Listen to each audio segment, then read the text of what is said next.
Hello friends, Manjusha cooking and ব্লগে আপনাদের একটা নতুন রেসিপিতে আপনাদের সবাইকে স্বাগত। বন্ধুরা, আমি আজকে যে রেসিপিটা শেয়ার করব এটা কিন্তু খুবই গুণসম্পন্ন একটা রেসিপি, যা খেলে আমাদের অনেক অসুখ বিসুখের হাত থেকে কিন্তু আমরা রক্ষা পাবো। বন্ধুরা, আজকাল আমাদের ঘরে ঘরে একজন না একজন কারোর কিন্তু সুগার আছে। তো এই রেসিপিটা আমি যেটা শেয়ার করব সেটা যদি নিয়মিত খান তাহলে কিন্তু সুগারের ওষুধ খাওয়ার প্রয়োজন পড়বে না। এছাড়া এটা কিন্তু প্রেশার বাড়াতেও সাহায্য করে। যাদের লো প্রেশার আছে তারা এটা নিয়মিত খেতে পারেন। এছাড়া কিন্তু এটা চোখে জ্যোতি বৃদ্ধি করে, কোষ্ঠকাঠিন্য দূর করে। তো আমি আজকে কি রেসিপি আপনাদের সঙ্গে শেয়ার করব, তো চলুন দেখে নিই। বন্ধুরা, এই যে শাকটি দেখছেন এটা হয়তো আপনারা অনেকে চেনেন, রাস্তাঘাটে সবাই দেখেন। এটা হলো সজনে শাক বা সজনে গাছের যে পাতা সেইটা। আমরা সজনে ফুল খেয়ে থাকি, ডাঁটা খেয়ে থাকি। ফুল এবং ডাঁটা যতটা ওষুধি গুণ আছে তার থেকে বেশি কিন্তু এই শাক বা পাতায় আছে। আমি এটা আমার বাড়ির পাশেই হয়েছিল, সেখান থেকে তুলে এনেছি, খুবই টাটকা। তো ডাল থেকে এই পাতাগুলো এইভাবে খুলে নিতে হবে। এগুলো আমার মা করে দিচ্ছে। পাতাগুলো দেখতে হবে যেন পাতার উল্টো দিকে কোনো রকম জাল না থাকে, কোনো রকম পোকামাকড় যেন না থেকে যায়, সেগুলো একটুখানি ভালো করে দেখে নিতে হবে। যেরকম আমরা মেথির শাক বাছি সেই রকম বেছে নিতে হবে। এবং মেথির শাক যেরকম আমরা কুচিয়ে কাটি সেরকম আমি কেটে নিয়েছি। আপনারা চাইলে গোটা পাতাও রাখতে পারেন, তবে এরকম একটু কুচিয়ে নিলে সুন্দর হবে দেখতে। তাই আমি কুচিয়ে নিয়েছি, কুচিয়ে ভালো করে ধুয়ে নিয়েছি। এটা যেহেতু ডালে হয় তো ধুলো বালি তেমন বিশেষ থাকে না, আর এই সময় কিন্তু বেশ সুন্দর কচি কচি পাতা হয়েছে গাছে। এবার আমি একটা কড়াইতে নিয়ে নিয়েছি পাতাগুলো, গ্যাসটা অন করে দিয়েছি। এবার দিয়ে দিচ্ছি কিছুটা নুন আর একটু হলুদ গুঁড়ো।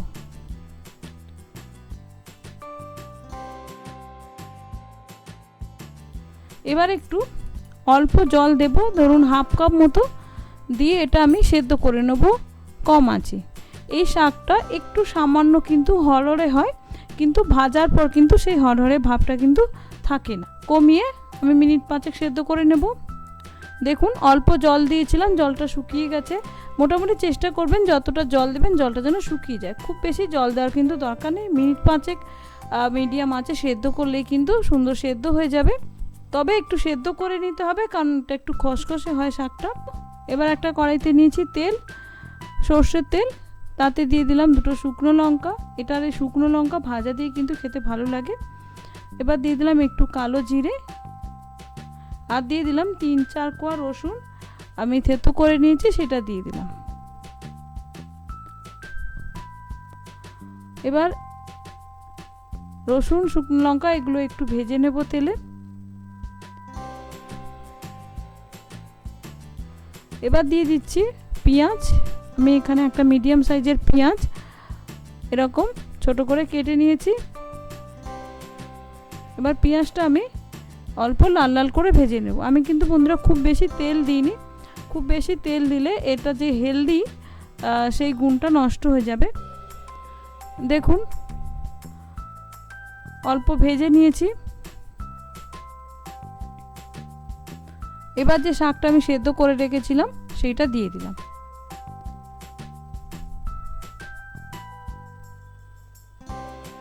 এবার ভালো করে রসুন পেঁয়াজের সঙ্গে মিশিয়ে নেব শাকটা, দিয়ে মিডিয়াম আঁচে এটা ভেজে নেব। ভাজতেও মিনিট 5-7 মতো লাগবে, খুব বেশি সময় কিন্তু লাগবে না।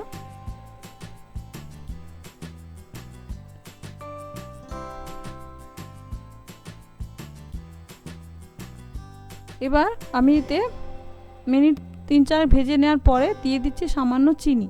আপনারা হয়তো ভাবছেন যে এটা সুগারের জন্য ভালো বলছি, আবার সুগার দিচ্ছি, এটা আবার কীরকম ব্যাপার হলো। বন্ধুরা, এটা একটু খসখসে হয় আর খেতে খাওয়ার টেস্টটা একটু বাড়ানোর জন্য জাস্ট আমি চিনি দিলাম। আপনারা যদি মনে করেন স্কিপ করতে পারেন, তবে এটা যদি সামান্য 2-4 দানা চিনি দেন তাহলে কিন্তু খেতে খুবই ভালো হয়। তো চিনিটা মিশিয়ে আমি আরও মিনিট 5 ভেজে নেব। দেখুন ভাজা ভাজা হয়ে গেছে, কড়াইতে আটকে যাচ্ছে। বেশি তেল দিলে হয়তো আরও ভাজা ভাজা হতো, আমি বেশি তেল দিইনি যাতে এর টেস্টি গুণটা, হেলদি গুণটা নষ্ট না হয়ে যায়। সেদ্ধও হয়ে গেছে আর ভাজা ভাজাও হয়ে গেছে। এবার এটা আমি নামিয়ে নেব। এই শাক কিন্তু বন্ধুরা এখন বাড়ির আশেপাশে দেখতে পাবেন সজনে গাছ কেটে দেওয়ার পর নতুন কচি কচি পাতা হয়েছে, বা বাজারেও কিন্তু এখন পাওয়া যায়। তাই যদি বাজারে দেখেন বা আশেপাশে কোথাও হয়েছে দেখেন, তাহলে মাঝে মাঝে অবশ্যই কিন্তু বাড়িতে এটা একটু খাওয়ার চেষ্টা করবেন, তাহলে সুগারটা আপনার কন্ট্রোলে থাকবে, বেশি ওষুধ খাওয়ার প্রয়োজন হবে না। এবং যাদের লো প্রেশার আছে তাদেরও কিন্তু প্রেশার বৃদ্ধি করতে সাহায্য করবে। তাই ওষুধের বশ না হয়ে এইসব প্রাকৃতিক জিনিস দিয়ে কিন্তু আমরা নিজেদের রোগমুক্ত রাখতে পারি।